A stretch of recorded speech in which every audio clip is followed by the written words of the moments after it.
हर हर महादेव, देवों के देव महादेव के चरण में प्रणाम करता हूँ। दुर्गा माँ के चरण में प्रणाम करता हूँ।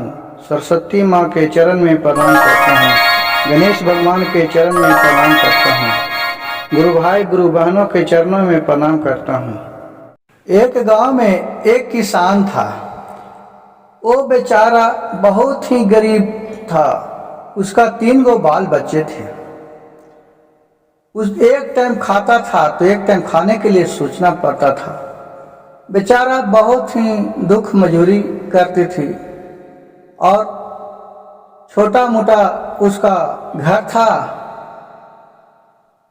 और अपना खेती गृहस्थी था, 2-10 कट्ठा खेत और बाकी दुख मजूरी करते थी। वो किसान का बेटा के नाम था मोहन। मोहन माए और बेटा दोनों अपना किसी किसान के यहाँ धान काटने का समय था, धान काटने के लिए दोनों माँ बेटा गया हुआ था।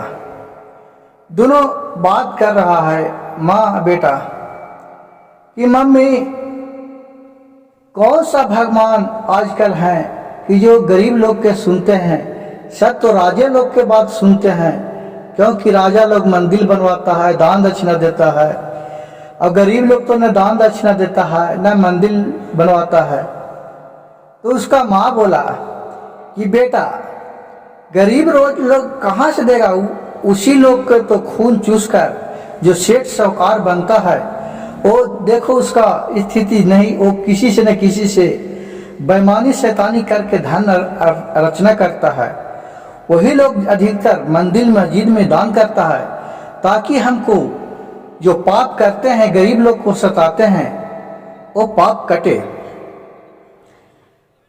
मोहन बोला अपने माँ से कि माँ सबके तो भगवान सुनते हैं, हम लोग के क्यों नहीं सुनते हैं।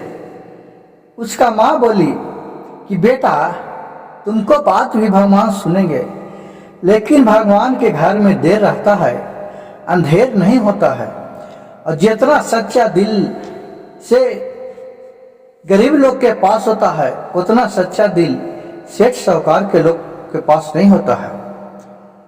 कहा कि मम्मी जब सेठ साहूकार के लोग के पास दिल नहीं होता है तो फिर उन्हीं को बात क्यों मानता है सब लोग। उसका मम्मी बोली कि बेटा तुम अभी छोटे हो, अब तुम नहीं समझेगो ना। उसका धन अर्चना जिसे हम लोग काम करते हैं तो 2-2 रुपया 1-1 रुपया के हम लोग के मजूरी में से काट लेगा, लेकिन ज्यादा नहीं देगा। उसने जो किसान है या जो बिजनेसमैन है जो ज्यादा देता है, लेकिन वो 2-4-10 पैसा हम ही लोग में से रखेगा, लेकिन वो ज्यादा नहीं देगा। वो कहा कि माँ अब क्या करे। उसी काट के धान जा रहे थे, रास्ता में तो थोड़ा गांव से दूर पड़ता है उसका घर। तो रास्ते में शाम का समय था, 4-5 बज रहा था। देख रहा है कि एक जगह शिव चर्चा हो रहा है। तो माँ बेटा दोनों बैठ गए शिव चर्चा में किनारे में अपना, और वहाँ शिव गुरु को भजन कीर्तन हो रहा था, आज शिव चर्चा हो रहा था। वहाँ शिव चर्चा में बताया जा रहा था कि कुछ नहीं तो एक मिश्री भी चढ़ा के भगवान को, शंकर भगवान के आप सच्चे दिल से जो मांगते हैं वो भगवान देते हैं।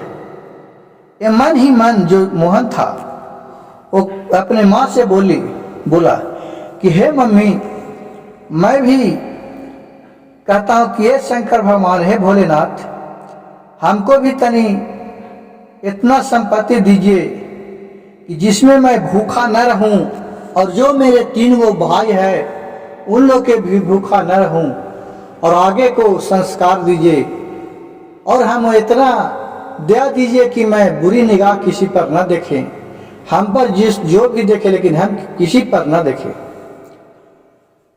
उसकी माँ सच्चे दिल की थी बेचारी, बोली कि ठीक है, देखो भगवान क्या कृपा करते हैं।